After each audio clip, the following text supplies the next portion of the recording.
ও পিছন থেকে বলতেছে যে সুনাইরা ইজ মাই ফেভারিট, এটা বলার জন্য, ঠিক আছে। রাফাত মজুমদার রিঙ্কুর সাথে আমার এখন পর্যন্ত কোনো কাজ মানে হয়নি যে মানুষ পছন্দ করেনি। আমি ওনার সাথে যতগুলো কাজ করেছি সেটা সেটা যে জনরারই হোক, খুব সিরিয়াস কিছু হোক, কোনো কমেডি কিছু হোক, দর্শক সবসময় খুব পছন্দ করেছে। সো আমার কাছে, আমি যখন রিঙ্কু ভাইয়ের সাথে কাজ করি, আমার কাছে মনে হয় এটা রিঙ্কু ভাইয়ের সেট না, এটা আমারই সেট। মানে মানে this people are so close to me. So আমি সবসময় ওনাদের সাথে কাজ করতে খুবই স্বাচ্ছন্দ্য বোধ করি।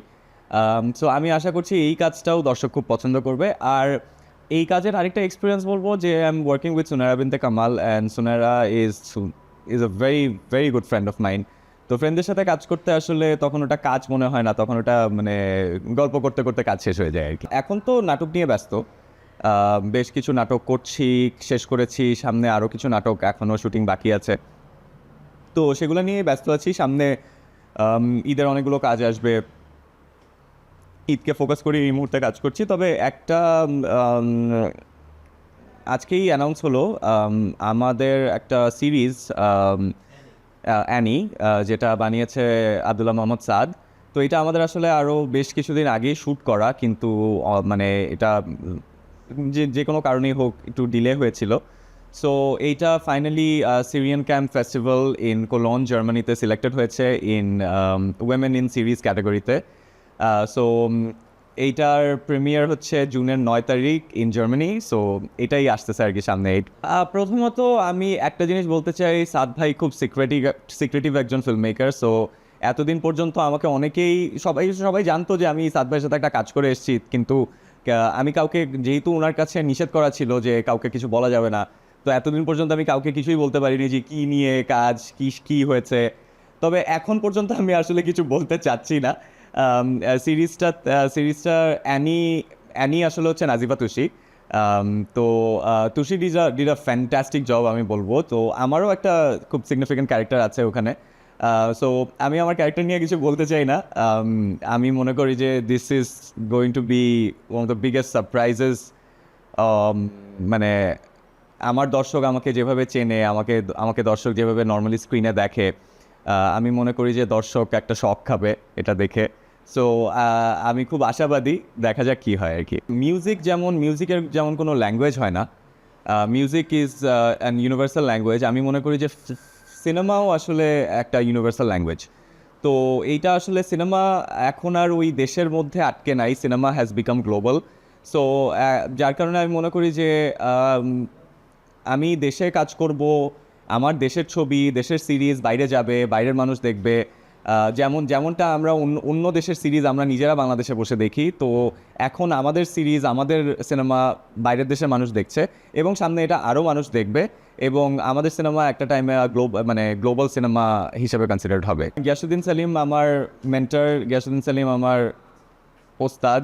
সো আমি আসলে সেলিম মামার সাথে স্বপ্নজাল করার পরে আমার কোনো কাজ হয়নি। সো আফটার দ্যাট অনেক দিন পরে আমি সেলিম মামার সাথে কাজ করেছিলাম, এবং I had a very unique experience পথের প্যাচালে, বিকজ আমাকে ধানমন্ডির রাস্তায় অটোরিকশা চালাতে দেওয়া হয়েছিল, এবং আই স্টিল রিমেম্বার লালমাটিয়া থেকে আমি বের হয়ে আমাকে একটু 27 নম্বরের দিকে যাইতে হবে।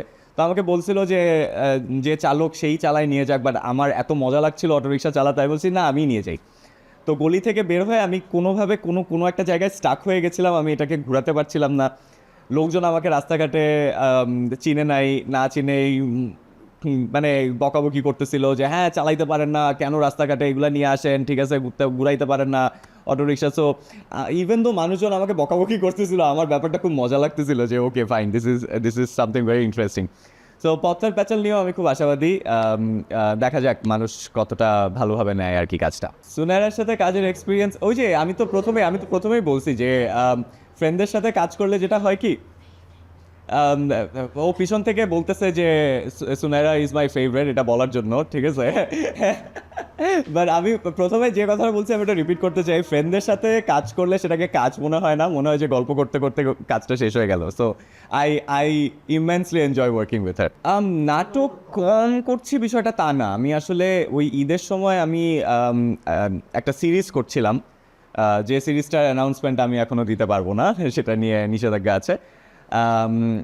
ওই সিরিজটা আসলে আশা করি খুব শীঘ্রই রিলিজ হবে। তো ওই সিরিজটা করতে গিয়ে আসলে আমার অনেকটা সময় চলে যায় ওটার পেছনে, যার কারণে আমার একটু নাটক কম করা হয়েছে। কিন্তু ব্যাপারটা এমন না যে আমি নাটক কম করছি, নো।